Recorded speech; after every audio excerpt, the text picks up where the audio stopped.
Hello there, welcome back to the channel. In today's video, I will show you how you can rotate image and text in Elementor. It's very easy thing to do. You can easily rotate your images and texts in Elementor.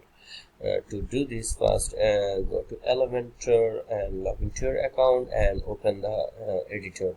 Then just select your image, and then you will see an option floating effects here. Then just select it, and in the floating effects section you will see enable translate rotate option. Just select rotate option here. Then you can rotate you can easily manage the rotate option here. You can select duration, you can select delay, uh, and that's it. You can also do it in your text.